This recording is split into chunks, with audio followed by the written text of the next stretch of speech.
Hello? Hello, Internet. I'm here at the North Pole. Oh, to prove Santa Claus exists with the indisputable existence of Santa Claus by Dr. Hannah Fry and Dr. Thomas Oleron Evans. What are you doing? Wait. No, don't zoom out. No. Hey. Ruin the illusion. Why don't ya? Jerks.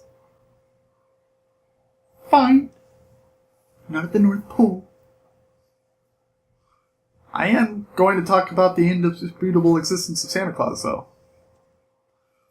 This covers the first 2 chapters, including the introduction. So I hope you've read up to that point, because I don't want to ruin anything for you. Let me start off by saying that this is a very silly book, but very fun and mathematical.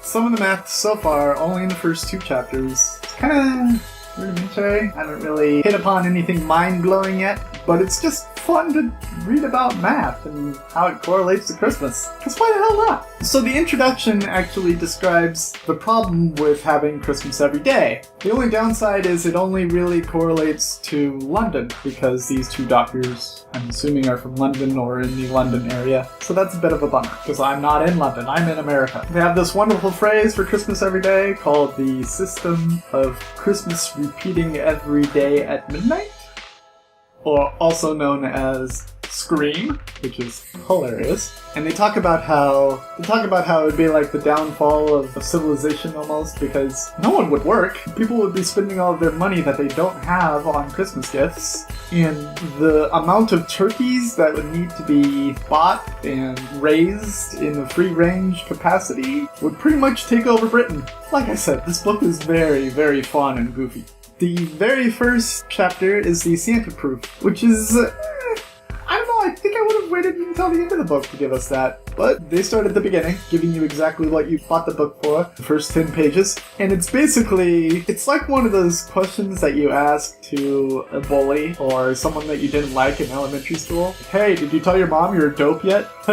The only way that they can answer is if they say yes or no, and then you're just kind of like, you're a dope. That's pretty much what their proof is for Santa Claus, and then they explain how it's false. And then the next chapter is all about the mathematical way to decorate your Christmas tree. And you have to measure out the length of your tinsel, and it's basically assuming that your tree is a cylinder. And it's like, oh, that's easy enough. You just flatten out the cylinder and use a Pythagorean theorem. But later, at the end of the chapter, they show you how to truly calculate your tinsel. That's not worth the trouble. I'd rather have a few extra feet or inches of tinsel than having to go through all that. No.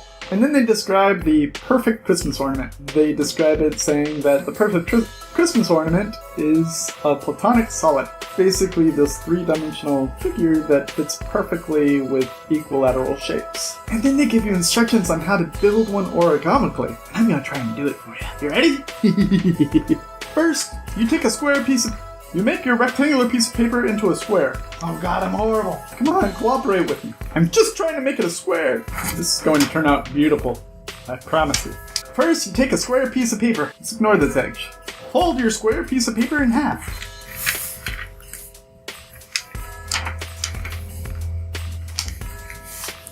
Oh dear. Oh dear. Open it back up so that you have a crease. Or fold the sides until they meet the crease. Like so. And then open it back up so that you have 3 creases. 3 folded creases. Fold this corner and this corner so that they meet with the crease. I can do this. I swear I can do this. Haha! I done did it. Now, fold it inwards like this so that your corners are folded in. Huzzah! And now, I'm not going to do this right, am I? I'm going to mess this up, aren't I? Now fold this corner and this corner in the same fashion. The 2 corners should meet in the middle. And then uncrease it. Or unfold it. Now take these and fold them in.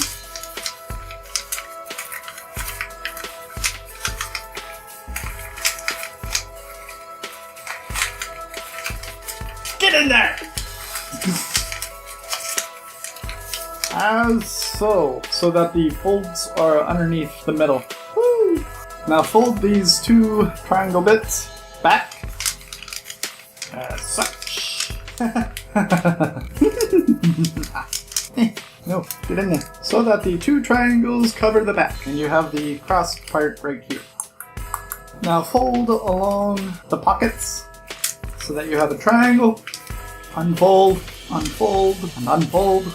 Now repeat 29 times to give you 30 modules total. Screw this, I'm out! They do reference videos of people actually completing this project, and I will link them here and here. And they're from James Grime, from Numberphile. And it's just like, oh, I'm getting all my Numberphile-y goodness from this book. And it's awesome. And there's another woman too. Either way, I'll link them in there, and you can watch them actually complete it and enjoy it, because I am no good at origami, I am sorry. Tomorrow we will be covering buying presents, wrapping presents, and organizing a perfect Secret Santa. The question that I have for you today, since this is the beginning of the book, who do you want to prove is real? Do not forget that the next book that I will be reading is The Drawing of the Three by Stephen King. Go out and grab it by any legal means necessary. Borrow it from a friend, borrow it from a library, buy it at a bookstore, buy it on a Kindle. I don't care what you do as long as it's legal and you read it before I ruin it for you. I've been Elliot the Purple Diffus, reminding you to watch your Pajama Radius. And I will see you all in the next section of The Indisputable Existence of Santa Claus by Dr. Hannah Fry and Thomas Oleron Evans. Toodles!